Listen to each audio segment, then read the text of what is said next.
الحمد لله الذي كفى وسلام على عباده الذين اصطفى اما بعد فاعوذ بالله من الشيطان الرجيم بسم الله الرحمن الرحيم لولا ينهاهم الربانيون والاحبار عن قولهم الاسم واقيموا الصعد لبئس ما كانوا يصنعون وقال تعالى ان في خلق السماوات والارض واختلاف الليل والنهار لآيات لأولي الالباب الذين يذكرون الله قياما وقعودا وعلى جنوبهم ويتفكرون في خلق السماوات والارض ربنا ما خلقت هذا باطلا صدق اللہ العلی العظیم۔ اس پر تشریف فرما معزز علماء کرام، قابل احترام علماء کرام، سامعین اور نوجوان دوستو، السلام علیکم ورحمۃ اللہ وبرکاتہ۔ آج کا یہ اجلاس بلا شبہ ملت کے اہل علم اور اہل دانش اور علوم نبوت کے جو پاسبان ہیں ان لوگوں کا اجلاس ہے، اور یقینی طور پر ایسے اجلاس میں کوئی نصیحت اور کوئی تقریر ایک طرح سے بے ادبی ہوگی۔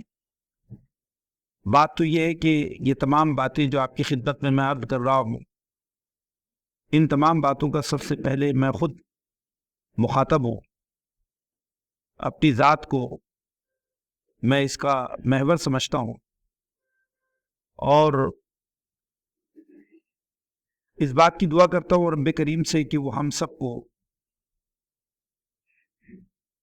موجودہ حالات میں صحیح بصیرت، صحیح قوت فیصلہ اور صحیح حکمت عملی اپنانے کی توفیق عطا فرمائے۔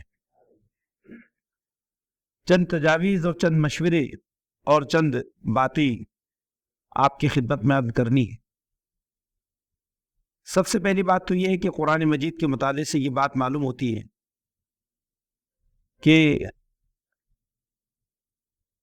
گزشتہ زمانوں میں جتنی امتیں زمین میں برپا ہوئی، ان تمام امتوں کی اصلاح اور ان امتوں کی قیادت کی ذمہ داری قرآن مجید علماء کرام کو ان کے لیے متعین کرتا ہے، اور ان کو اس کے لیے اکاؤنٹیبل اور جواب دہ بناتا ہے۔ میں نے آپ کے سامنے سورہ مائدہ کی جو آیت کریمہ پیش کی ہیں، تو سورہ مائدہ کی آیت کریمہ میں اللہ تعالیٰ نے اسی بات کی طرف اشارہ فرمایا کہ بنی اسرائیل میں علماء یہود اور علماء نصارہ، ربانیین اور احبار، قرآن نے ان کو اکاؤنٹیبل بنایا کہ بنی اسرائیل میں دو بڑی اخلاقی خرابیاں، ایک تو یہ ہے کہ اسم، ہم جانتے ہیں کہ گناہ کی سب سے بدترین شکل اسم ہوتی ہے۔ اسم میں ظلم پایا جاتا ہے، تعدی پایا جاتا ہے، اور کسی کا حق لوٹنا یہ اسم میں پایا جاتا ہے۔ تو قرآن نے کہا کہ سماج سے اسم کو روکنا، لفظ روکنے کا قرآن نے ینہا نہیں کا لفظ استعمال کیا، اور دوسرے فحت یعنی کہ بدعنوانی، رشوت، لوگوں کا مال ناجائز اور باطل طریقے سے کھانا، یہ دونوں جو کیفیت میں امت بنی اسرائیل جو مبتلا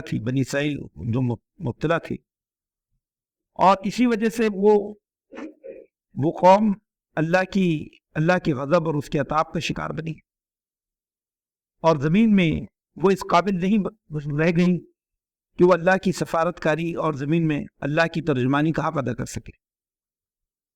تو قرآن نے کہا کہ ان بڑے اخلاقی خرابیوں کے سبب، ان بدعمالیوں کے سبب بنی اسرائیل زوال کا شکار بنی، اور اس کے ذمہ دار علماء کرام قرار پائے۔ وہ علماء اس امت کے جو علماء تھے، قرآن نے ان کے تعلق سے مختلف مقامات پر الگ الگ انداز میں ان کی گرفت قرآن نے کی ہے۔ آپ سب جانتے ہیں سورہ توبہ اور دیگر سورہ مائدہ میں جگہ جگہ اس کا ہمیں ذکر ملتا ہے۔ دوسری بات یہ ہے کہ اللہ تعالیٰ نے امت مسلمہ کے جو علماء کرام ہیں ان کی صفات بیان کی۔ علماء سے مراد صحابہ کرام کی وہ خوبصورت انجمن جو یقیناً ہم علماء کے لیے قابل تقلید اور قابل نمونہ ہے۔ اللہ نے ان کی صفات بیان کرتے ہوئے بات ارشاد فرمائی کہ یہ زمین و آسمان کی تخلیق میں غور کرنے والے لوگ ہیں۔ سورہ جانتے ہیں ہم کہ سورہ بقرہ کے 20ویں رکوع میں بھی اتفاق سے اور سورہ آل عمران کی 20ویں رکوع میں بھی اتفاق سے یہ آیت کریمہ اور اسی مضمون کی آیتیں موجود ہیں۔ تو ان آیات میں اللہ تعالیٰ نے یہ بات ارشاد فرمائی ہے کہ جو مومنین صالحین ہیں، محمد عربی صلی اللہ علیہ وسلم کے جو جانشین ہیں، صحابہ کرام ہیں، ان کی سب سے بلند صفت یہ ہے کہ زمین و آسمان کی تخلیق میں غور و فکر کرتے ہیں،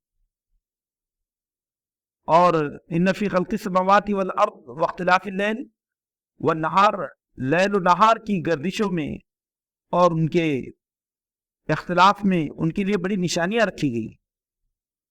لیکن قرآن نے وہاں پر جو چیز بیان کی وہ بڑی اہم ہے کہ ان فی ذالک لآیات لأولی الالباب، کہ یہ اولو الالباب ہیں، یعنی وہ لوگ ہیں جن کو عقل بخشی گئی ہے، جن کو ایسا دماغ، ایسا روشن دماغ بخشا گیا ہے جو سوچنے والا دماغ ہے۔ دیکھیے بہت اہم چیزیں ہیں۔ قرآن مجید نے اولو الالباب کا ذکر تقریباً 25 مقامات پر کیا ہے، مختلف مقامات پر، اور وہاں اولو الالباب کی جو صفات بیان کی ہیں ان میں کی 4 نمایاں صفات ہیں۔ ان میں سے ایک چیز یہ ہے کہ الذین یستمعون القول ویتبعون احسنہ، کہ یہ لوگ اللہ کی باتوں کو غور سے سنتے ہیں اور بہترین پہلو پر عمل کرتے ہیں، یعنی اتباع کی صلاحیت ان میں ہوتی ہے۔ اور دوسری بات قرآن نے یہ کہا کہ فَاعْتَبِرُوا يَا أُولِي الْأَلْبَابِ، کہ زمین پر برپا ہونے والے واقعات اور حادثات سے یہ لوگ عبرت حاصل کرتے ہیں۔ اور تیسری بات فَاتَّقُونِ يَا أُولِي الْأَلْبَابِ، یہ لوگ تقوی کی صفت سے آراستہ ہوتے ہیں۔ اور یہاں قرآن مجید نے ان کی جن 2 صفات کا ذکر کیا ہے وہ تذکر اور تفکر۔ الذین یذکرون اللہ قیاما وقعودا وعلی جنوبہم، یہ لوگ اب اللہ سے اپنے تعلق کو قائم رکھتے ہیں حالت قیام میں، حالت قعود میں، اور حالت استراحت میں، حالت نوم میں۔ جب وہ سوتے ہیں تو کروٹوں کے بل وہ اپنے رب کو یاد کرتے ہیں، اپنی خواب گاہوں میں جب وہ کروٹ لیتے ہیں تو وہاں بھی وہ اپنے رب کو یاد کرتے ہیں۔ یعنی تذکر، یہ جو تذکر ہے ان کی زندگی میں کہ رب کبھی ان کی زندگی میں کبھی جو ہے وہ اپنے رب سے غافل نہیں ہوتے۔ اور تفکر، الذین یتفکرون، یہ وہ لوگ ہیں تفکر کرتے ہیں۔ تو یہ بڑی اہم چیز ہے۔ قرآن مجید اپنے ماننے والوں کو بے حس، بے ضمیر اور معطل، یعنی کہ جو کوئی کام نہ کرے، اس مخلوق کے طور پر دیکھنا نہیں چاہتا۔ قرآن یہ چاہتا ہے کہ اس کے ماننے والے زمین کا دماغ ہو۔ دیکھیے اب نبی کریم صلی اللہ علیہ وسلم کے مختلف اقوال کو جب پڑھتے ہیں تو اس سے یہ بات آتی ہے کہ آپ نے یہ بھی فرمایا کہ عارف کی خصوصیات بیان کرتے ہوئے کہ یعرف ازمان ہو، وہ اپنے زمانے کا معرفت رکھنے والا ہوتا ہے، آگاہ ہوتا ہے، بے خبر نہیں ہوتا ہے۔ مومن وعلی العاقل یعرف ازمان ہو، ایک عقل مند پر یہ بھی لازم ہے کہ وہ اپنے زمانے کے تقاضوں کو سمجھے۔ بہت ساری باتیں اس میں ہمارے سامنے آتی۔ تو تفکر جو ہے وہ تفکر دراصل علماء کرام کی ایک بہت اہم صفت ہے۔ تو میں آپ کی خدمت میں یہ بات عرض کرنا چاہ رہا تھا کہ تفکر کے نتیجے میں جو چیز سامنے آتی ہے وہ کیا ہے؟ وہ چیز یہ ہے کہ وہ کائنات کا احتساب کرے۔ ربنا ما خلقت ھذا باطلا، اے اللہ تو نے کسی چیز کو بیکار اور بے مقصد پیدا نہیں کیا ہے۔ اس سے کیا بات معلوم ہوتی ہے؟ اس سے یہ بات معلوم ہوتی ہے کہ جو لوگ بالغ نظر ہوتے ہیں، جو لوگ سوچنے والے ہوتے ہیں، وہ دراصل چیزوں کے مقاصد کو سمجھتے ہیں، وہ حالات پر گہری نظر رکھتے ہیں، وہ مالک کائنات کی منشا اور اس کی مراد کو جانتے ہیں۔ آج ہم انسانیت کے قافلے کو دیکھ رہے ہیں کہ انسانیت کا پورا قافلہ انتشار فکر و عمل کا شکار ہے، اور اس کی وجہ یہ ہے کہ اس انسانیت کے کارواں کی زمام کار ایسے لوگوں کے ہاتھ میں ہے۔ علم اور ادب کے میدانوں میں، افکار اور نظریات کے میدانوں میں ایسے لوگ انسانیت کی رہنمائی کر رہے ہیں جو خدا ناشناس ہے، خدا بیزار ہیں۔ آخرت فراموش ہے، ایسے لوگوں کے ہاتھوں میں انسانیت کا کاروا دے دیا گیا ہے۔ ایک بڑی اہم بات ہے، یہاں قرآن نے کہا کہ جو مومنین ہوتے ہیں وہ کائنات کے مقصد وجود سے آگاہ ہوتے ہیں۔ اب آپ دیکھتے ہیں کہ قرآن خود انسانیت سے یہ سوال پوچھتا ہے کہ افحسبتم انما خلقناکم عبثا وانکم الینا لا ترجعون، کہ کیا تم نے سمجھ لیا ہے کہ ہم نے تمہیں یوں ہی بیکار پیدا کیا، عبث پیدا کیا ہے نا؟ گویا کہ تمہیں ہماری طرف پلٹ کر آنا نہیں ہے۔ تو رفقائے محترم، سب سے بڑا المیہ امت مسلمہ کا یہ ہے کہ یہ امت اپنے مقصد وجود سے ناشنا اور نابلد ہے، اپنی خودی سے، عرفان ذات سے، معرفت ذات سے خالی ہے۔ یہ ایک بہت بڑا مسئلہ ہے، اور یہ مسئلہ صرف امت کا نہیں ہے، بلکہ جو امت کی جو قیادت سنبھالے ہوئے ہیں، امت کی جو جس کو ہم کہہ سکتے ہیں ارباب سیاست ہیں، دانشوران ہیں، ہم دیکھتے ہیں کہ ہر جگہ پر یہ چیز سامنے آ رہی ہے کہ ہم اپنے نظم العین سے اور حالات کے صحیح، جس کو ہم کہہ سکتے ہیں کہ رخ کو سمجھنا، حالات کے نباز کی حیثیت سے وہ اس کی کمی محسوس ہوتی۔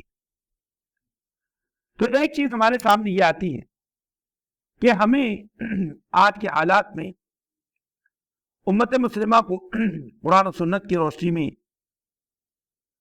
وحی الہی کی روشنی میں، سیرت پاک صلی اللہ علیہ وسلم اور تاریخ اسلام کے اسلاف کی روشنی میں ہمیں امت کو صحیح ڈائریکشن اور صحیح جو ہے رخ دینے کی ضرورت ہے۔ دوسری بات جو چیز ہمارے سامنے آتی ہوئی ہے، اور وہ بڑی اہم چیز ہے، کہ ہم اس بات کو محسوس کرتے ہیں کہ ایک جمود کی کیفیت ہے۔ جمود، ہم جانتے ہیں کہ دریاؤں کا پانی جو دوڑتا ہے، روا دوا ہوتا ہے، تو اس پانی میں زندگی ہوتی ہے، وہ آکسیجن سے بھرپور ہوتا ہے، اس میں نمو کی صلاحیت ہوتی ہے، اس میں حیوانات زندگی گزارتے ہیں۔ لیکن وہی پانی جب ٹھہر جاتا ہے تو وہ جمود کا شکار بنتا ہے، تو اس میں کائی پیدا ہوتی ہے، گندگی پیدا ہوتی ہے، زہریلے جراثیم پیدا ہوتے ہیں، اور نتیجے میں اس کے اندر سے حیوان کی اس کی جو کیفیت ہے وہ ختم ہو جاتی ہے، وہ زندگی کے بجائے موت کا سرچشمہ بن جاتا ہے۔ تو یہی حال افراد اور اقوام کی زندگی کا ہوتا ہے کہ جو قومیں حرکت و عمل سے خالی ہوتی ہیں، جو قومیں جدوجہد سے خالی ہوتی ہیں، وہ قومیں دراصل افادیت کھو دیتی ہیں۔ قرآن مجید میں یہ بات سورہ عنکبوت میں کہی گئی کہ من جاہد فإنما یجاہد لنفسہ، کہ جو لوگ جدوجہد کرتے ہیں، کوشش کرتے ہیں، تو اللہ ان کی کوششوں کو ان کی ذات کے لیے مفید بناتا ہے۔ وہی بات اللہ نے سورہ عنکبوت کی آخری آیات میں ارشاد فرمائی، وَالَّذِينَ جَاهَدُوا فِينَا لَنَهْدِيَنَّهُمْ سُبُلَنَا، جو لوگ ہماری راہ میں جدوجہد کرتے ہیں، ہم ان کے لیے راستے کھول دیتے ہیں۔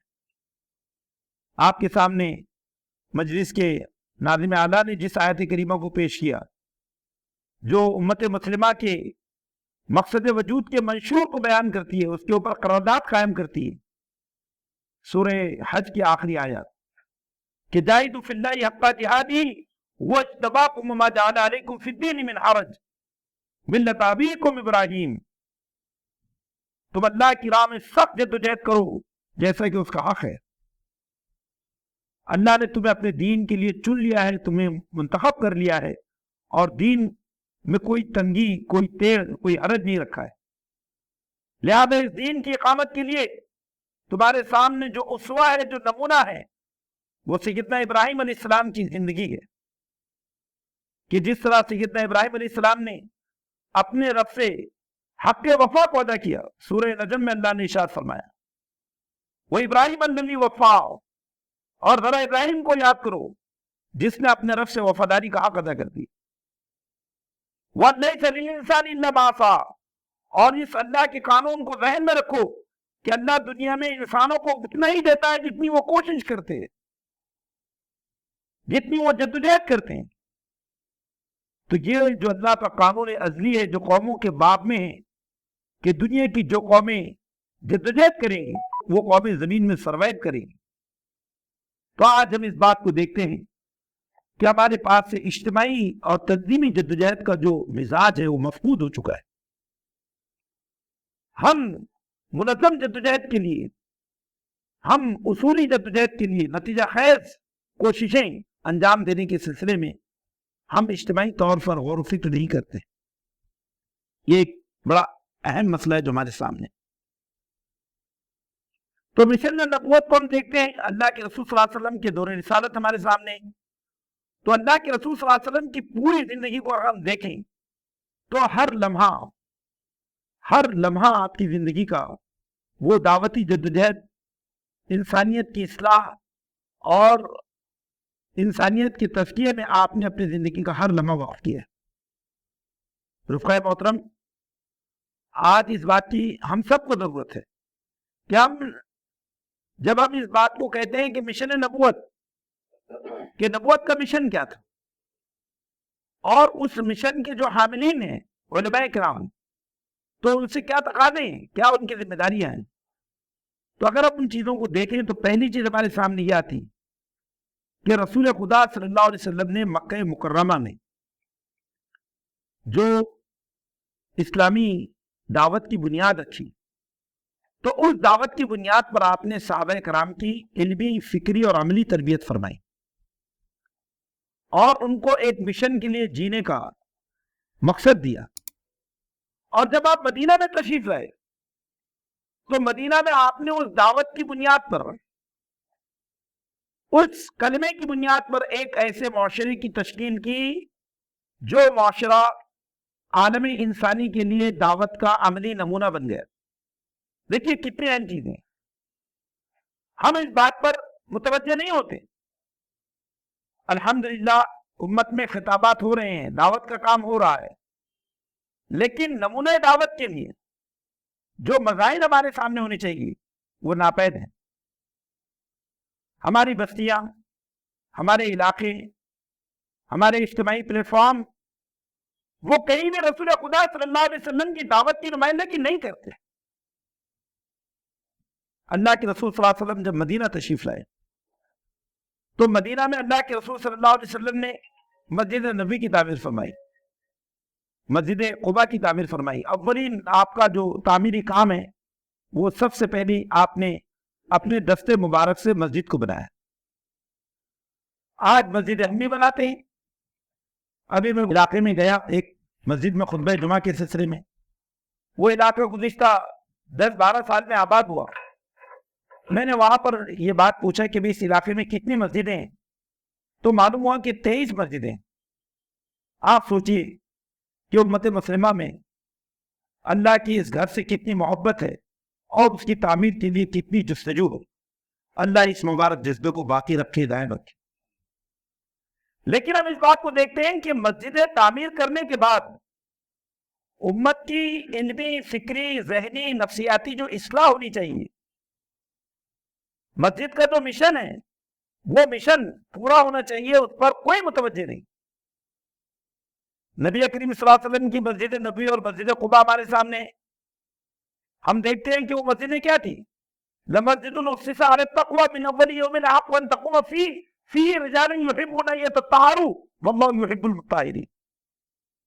اور اس کے بعد میں قرآن نے یہ بھی کہا کہ کچھ مسجدیں ایسی ہیں جس کی بنیاد لَمَسْجِدٌ ضِرَار، مسجد ضرار کا، کہ جو لوگوں کو نقصان پہنچانے والی ہے، جو کفر تفریق مسلمانوں میں پیدا کرتی ہے.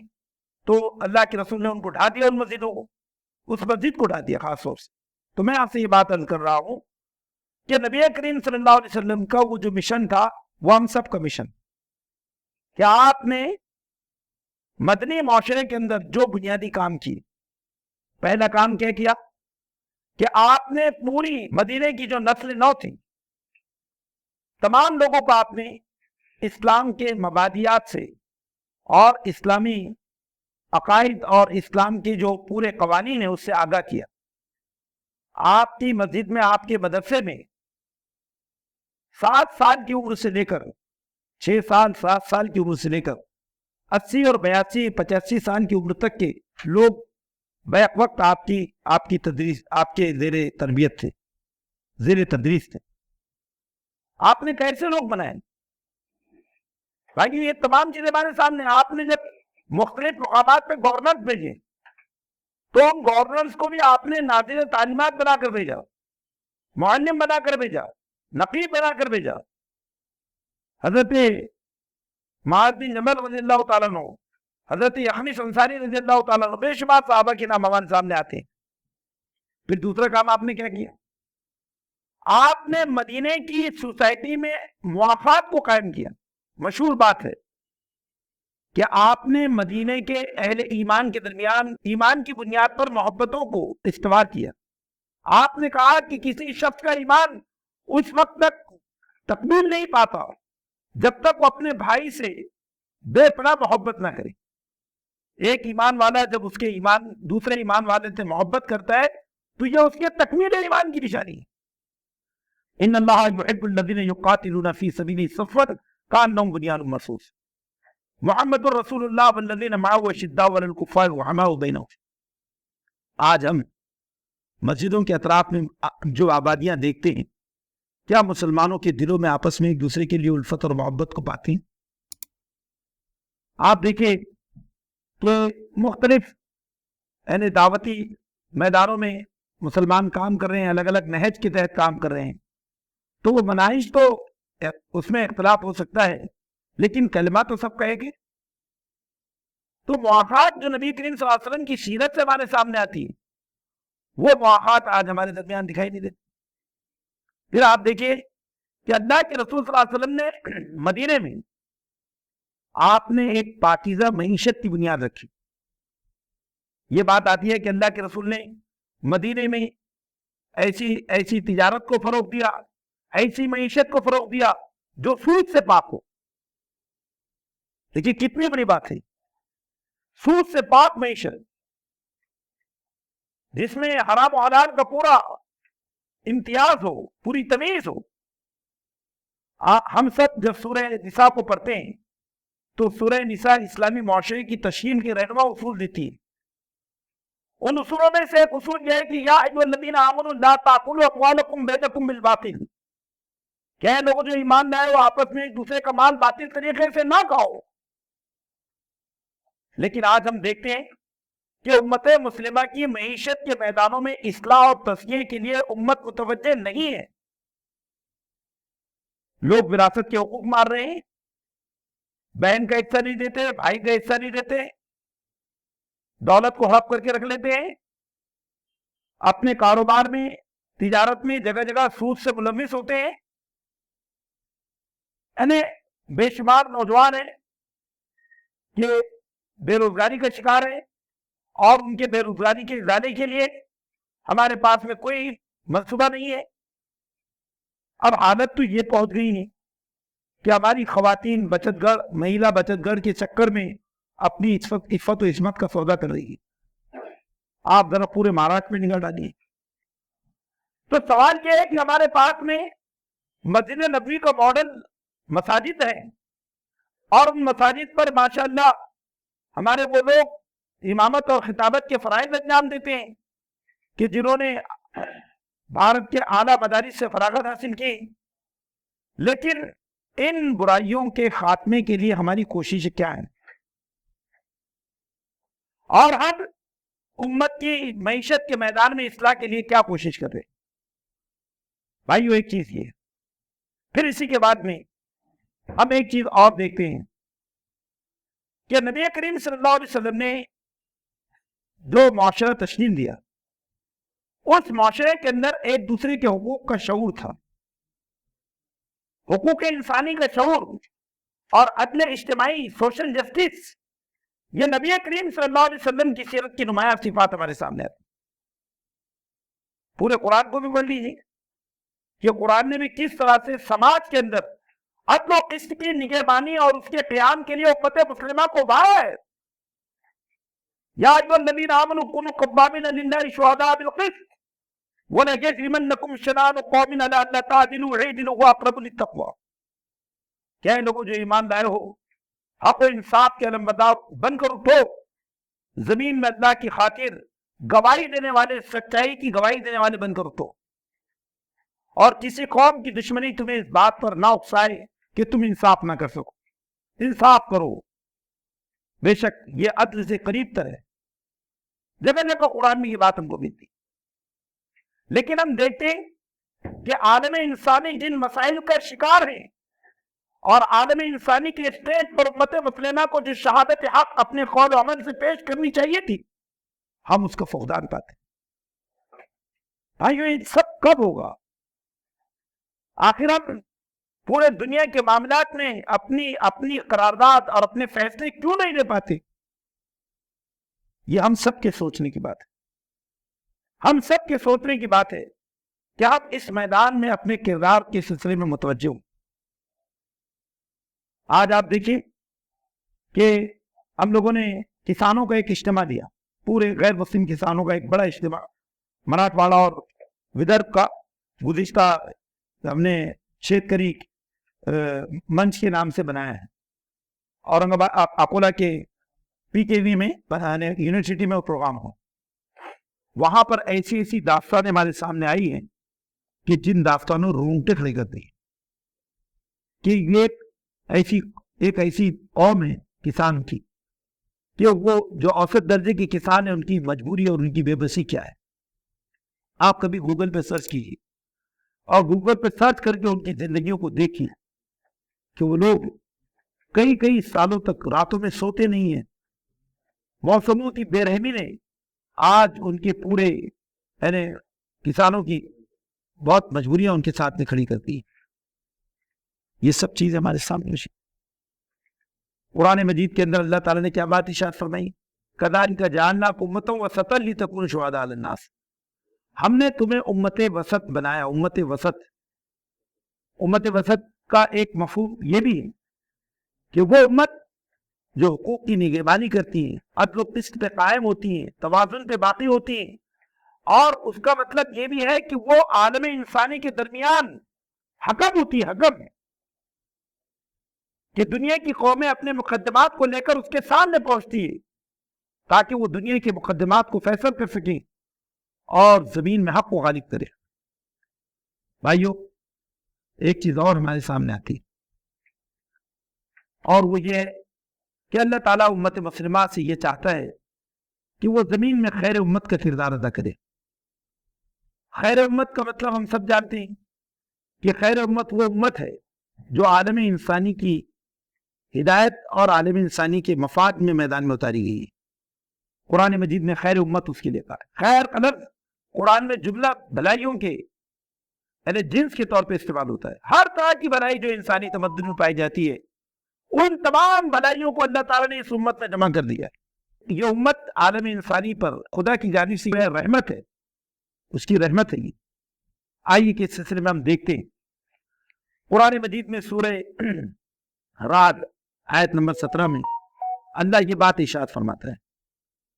اللہ تعالیٰ نے اپنے ایک قانون کو بیان فرمایا کہ اللہ نے آسمان سے پانی نازل فرمائے، پانی دیکھ رہے ہیں، انزل من السماء ماء فصالت اودیۃ بقدرها فاحتمل السبیل زبد الرابیہ۔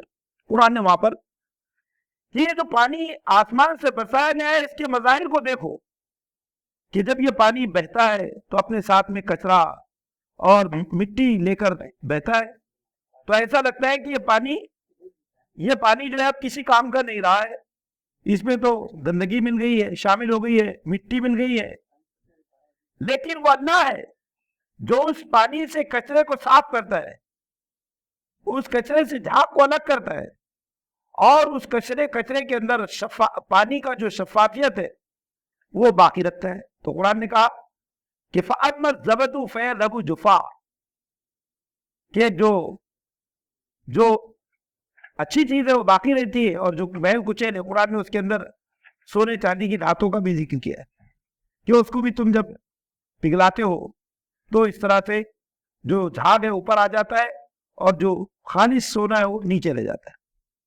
وہاں پر اللہ تعالیٰ نے اسی قانون کو قوموں اور انسانوں کے حق میں بیان کیا ہے، نظریات اور افکار کے سلسلے میں بیان کیا ہے کہ اما ما ينفع الناس فيمكث في الارض، تو جان لو کہ اللہ کا قانون تم لوگوں کے درمیان بھی یہی ہے کہ جو افراد، جو قومیں، جو افکار انسانیت کے لیے فائدہ بخش ہوں گے زمین میں باقی رکھے جائیں گے، اور جو غیر نافع ہوں گے وہ اللہ کی قدرت، وہ اللہ کی مصلحت کے خلاف ہیں، انہیں تاریخ کے کوڑا دان میں پھینک دیا جائے گا، انہیں کچرا سمجھ کر تاریخ کے کوڑا دان میں پھینک دیا جائے گا۔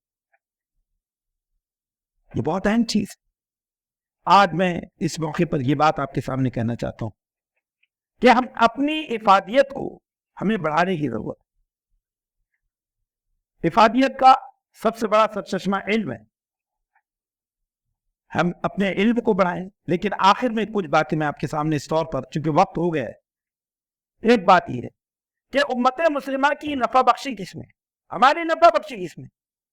تو ہمارے پاس میں سب سے بڑی جو چیز ہے نفع بخش، وہ اسلام ہے، اسلامی تعلیمات ہے، نبی پاک صلی اللہ علیہ وسلم کی سیرت اور آپ کی دعوت ہے، آپ کا پیغام ہے۔ ہم اس پیغام کو اگر اپنی زندگی میں جاری کریں تو ہمارا وجود انسانیت کے لیے نافع بن جائے، کیونکہ اس میں ایسی باتیں لکھی گئی، ایسی باتیں۔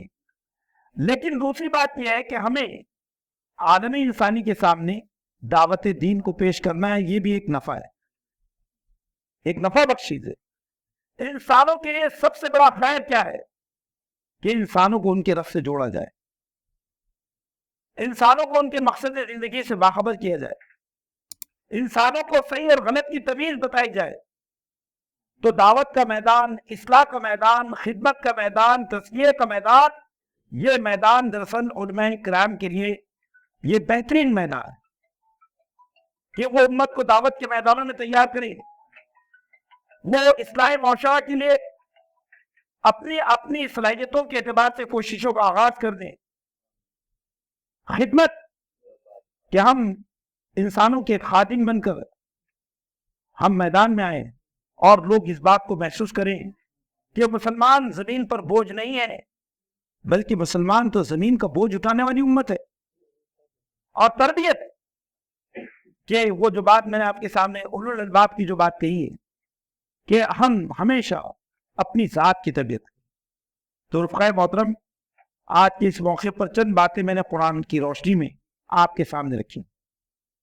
دو اہم چیزیں ہیں جو تربیت کے ذہن میں ہیں، اور وہ چیز ایک تو یہ ہے کہ عقل سلیم ہے، کہ ہم وہ ذہن جو تفکر والا، تذکر والا ذہن ہے، تفکر والا ذہن وہ عقل سلیم ہے، اور تذکر والا دل وہ قلب سلیم ہے، اور یہ دونوں صفات آج ہمیں اپنے اندر پیدا کرنے کی ضرورت ہے۔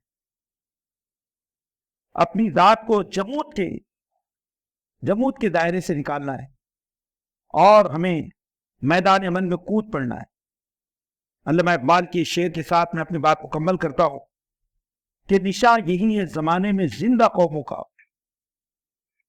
نشاں یہی ہے زمانے میں زندہ قوموں کا کہ صبح و شام بدلتی ہیں ان کی تقدیریں، قلندرانہ ادائیں، سکندرانہ جلال، یہ امتیں ہیں جہاں میں برے نہ شمشیریں۔ اللہ ہم سب کو عمل کی توفیق عطا فرمائے، ہمارے لیے آسانیاں پیدا فرمائے۔ ربنا تقبل منا انك انت السميع العليم وتب علينا انك انت التواب الرحيم، واخر دعوانا الحمد لله رب العالمين۔